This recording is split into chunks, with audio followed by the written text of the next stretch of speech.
रूहानी की मेहनत आखिरकार रंग ले आई। जिस सच को सामने लाने के लिए उसने अपना घर छोड़ दिया था और नर्स का भेष अपनाकर चुपचाप हवेली में रहना स्वीकार किया था, वह आज सबके सामने उजागर हो गया। रूहानी को पहले से ही शक था कि पुष्पी कोई बड़ा राज छिपा रही है, इसलिए वह हर गतिविधि पर नजर रख रही थी और सच तक पहुंचने की पूरी कोशिश कर रही थी। एक दिन हवेली में अजीब सी आवाज गूंजने लगी। सभी को लगा कि यह सामान्य घरेलू कामकाज की आवाज है, लेकिन रूहानी को कुछ अलग महसूस हुआ। उसे लगा जैसे कोई मदद के लिए संकेत देने की कोशिश कर रहा हो। उसकी नजर तुरंत पुष्पी पर गई, जो सभी का ध्यान दूसरी ओर भटकाने की कोशिश कर रही थी। तभी रूहानी को यकीन हो गया कि इस आवाज के पीछे कोई बड़ा रहस्य छिपा है। बिना देर किए वह उस दिशा में बढ़ी जहां से आवाज आ रही थी। वहां पहुंचकर उसने देखा कि एक पुराना कमरा बाहर से बंद था। अंदर से लगातार किसी के चोट करने की आवाज आ रही थी। रूहानी ने दरवाजा खोलने की कोशिश की, लेकिन वह मजबूती से बंद था। आखिरकार उसने पूरी ताकत लगाकर दरवाजे की कुंडी तोड़ दी। दरवाजा खुलते ही जो दृश्य सामने आया, उसे देखकर रूहानी भावुक हो गई। कमरे के अंदर कुसुम मां कैद थी।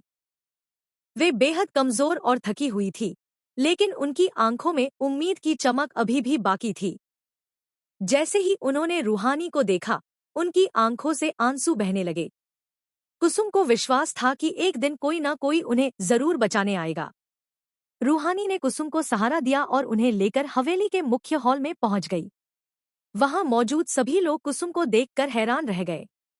किसी को विश्वास नहीं हो रहा था कि वह जिंदा है और इतने दिनों से उसी हवेली में कैद थी। पूरे घर में सन्नाटा छा गया। नागेश्वर की आंखों में खुशी के आंसू आ गए। वह तुरंत कुसुम के पास पहुंचे और उन्हें गले लगा लिया। दूसरी तरफ पुष्पी का चेहरा डर से पीला पड़ चुका था, क्योंकि उसे समझ आ गया था कि अब उसकी सच्चाई सबके सामने आने वाली है। जब कुसुम ने सबके सामने पूरी कहानी बताई, तो हर कोई स्तब्ध रह गया। उन्होंने बताया कि कैसे पुष्पी ने धोखे से उन्हें कैद कर रखा था और कैसे वह बार बार आवाज करके परिवार तक अपनी बात पहुंचाने की कोशिश करती थी, लेकिन हर बार पुष्पी उनकी कोशिशों को नाकाम कर देती थी और लोगों को गुमराह कर देती थी। इसके बाद रूहानी ने भी अपने पास मौजूद सभी सबूत और जानकारियां परिवार के सामने रखीं। उसने बताया कि नर्स के भेष में रहते हुए उसने पुष्पी की हर हरकत पर नजर रखी थी।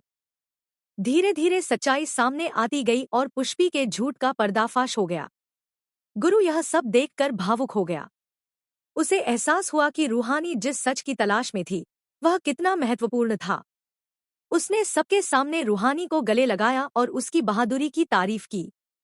उसने कहा कि अगर रूहानी हिम्मत न दिखाती, तो शायद यह सच कभी सामने नहीं आता। नागेश्वर को भी अपनी गलती का एहसास हुआ। उन्होंने स्वीकार किया कि उन्होंने कई बार रूहानी को गलत समझा और उस पर शक किया। पूरे परिवार के सामने उन्होंने रूहानी से माफी मांगी। रूहानी ने बड़े दिल का परिचय देते हुए उन्हें तुरंत माफ कर दिया और कहा कि परिवार में गलतफहमियां हो जाती हैं, लेकिन सबसे बड़ी बात यह है कि अंत में सच की जीत हुई। कुसुम ने भी रूहानी का हाथ पकड़कर कहा कि आज से वह उसे सिर्फ अपनी बहू नहीं, बल्कि अपनी बेटी मानेंगी। यह सुनकर वहां मौजूद हर व्यक्ति भावुक हो गया। पूरे परिवार ने रूहानी की बहादुरी और समझदारी की सराहना की। शाम तक हवेली में खुशी का माहौल बन गया। कुसुम की सुरक्षित वापसी की खुशी में पूजा रखी गई और सभी ने भगवान का धन्यवाद किया। नागेश्वर ने सार्वजनिक रूप से घोषणा की कि रूहानी इस घर की शान है और उसका सम्मान सबसे ऊपर होगा। अब गुरु और रूहानी का रिश्ता पहले से कहीं ज्यादा मजबूत हो चुका था।